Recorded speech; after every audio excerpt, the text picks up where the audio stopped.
অনেক বড় রিপোর্ট বেরিয়ে আসছে মোহাম্মদ সামি ও সঞ্জু স্যামসনকে নিয়ে। আবারও সুযোগ পেতে পারে মোহাম্মদ সামি ভারতীয় দলে এবং সঞ্জু স্যামসন ওডিআইতে সুযোগ পেতে পারে ভারতের স্কোয়াডে। বন্ধুরা, ভারত আর আফগানিস্তানের মধ্যে আইপিএল শেষ হয়ে যাওয়ার পর একটা সিরিজ আছে, 1 ম্যাচের টেস্ট সিরিজ আছে এবং 3 ম্যাচের ওয়ানডে সিরিজ আছে।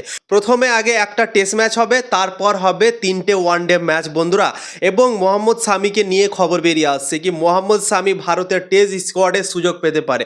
তোমরা তো জানো মোহাম্মদ সামি অনেক দিন থেকে ভারতের দল থেকে বাইরে চলছিল, টেস্ট স্কোয়াডে সুযোগ পাচ্ছিল না, অনেক দিন থেকে বাইরে চলছিল এবং মোহাম্মদ সামিকে নিয়ে অনেক কথাবার্তা চলছিল। প্রত্যেকটা সিরিজের টিম ঘোষণার আগে মোহাম্মদ সামিকে নিয়ে আলোচনা হয় কি মোহাম্মদ সামিকে সুযোগ দেওয়া উচিত, মোহাম্মদ সামি ডিজার্ভ করে ভারতীয় দলের জায়গা, কিন্তু বারবার মোহাম্মদ সামিকে ইগনোর করে বিসিসিআই এবং সুযোগ তাকে দেয় না।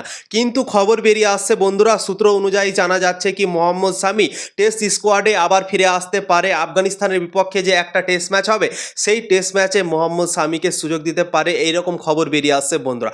যদি মোহাম্মদ সামি কামব্যাক করে টেস্ট স্কোয়াডে, সত্যি সত্যি যদি বিসিসিআই তাকে রাখে টেস্ট স্কোয়াডে, সত্যি ভাই ক্রিকেট ফ্যানদের অনেক ভালো লাগবে, কেননা ভারতের দল টেস্টে ভালো পারফরমেন্স করছে না। তাই জন্যই মোহাম্মদ সামির মতো একটা অভিজ্ঞ বলার দরকার আছে ভারতের স্কোয়াডে। তো আশা করছি মোহাম্মদ সামি যদি ভারতের স্কোয়াডে সুযোগ পায় তাহলে কিন্তু ক্রিকেট ফ্যানরাও খুশি হবে, আমিও অনেকটা খুশি হব বন্ধুরা। তো মোহাম্মদ সামি টেস্ট স্কোয়াডে সুযোগ পেতে পারে, কালকেই দল ঘোষণা হবে এবং কালকে দল ঘোষণার পরই হয়তো জানতে পারা যাবে মোহাম্মদ সামি সুযোগ পাচ্ছে কি পাচ্ছে না বন্ধুরা। তো দেখা যাক কালকে কি হয়। এবং খবর বেরিয়ে আসছে সঞ্জু স্যামসনকে নিয়ে। সঞ্জু স্যামসন শুধুমাত্র একটা ফরম্যাটে খেলছে ভারতের দল থেকে, সেই ফরম্যাটটা হচ্ছে টি20, এবং ওয়ানডে থেকেও সে সুযোগ পাচ্ছে না, টেস্টেও সুযোগ পাচ্ছে না।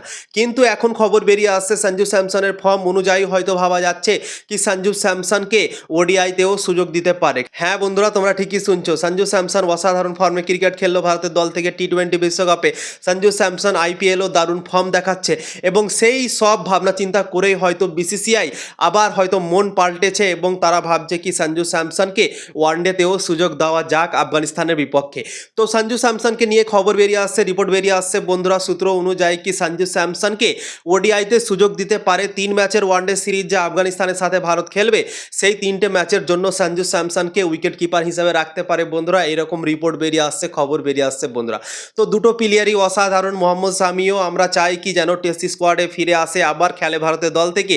আইপিএলও অসাধারণ বল করছে, তোমরা দেখতে পাচ্ছ সুইং করাচ্ছে বল। তো আশা করছি মোহাম্মদ সামিকে যদি নিয়ে আসে তো ভালো হবে ভারতের দলের জন্য। সঞ্জু স্যামসন যেভাবে ফর্মে আছে, ভালো ক্রিকেট খেলছে টি20 বিশ্বকাপ থেকে, তো আশা করছি সঞ্জু স্যামসনকেও নিয়ে আসলে ভালো হবে ভারতের দলের জন্য বন্ধুরা। তো এই দুজন সুযোগ পেতে পারে, এরকম রিপোর্ট বেরিয়ে আসছে বন্ধুরা। তোমাদের কি মনে হয় এই দুজনকে সুযোগ দেওয়া উচিত কি উচিত না, অবশ্যই কমেন্ট করে জানাতে পারো।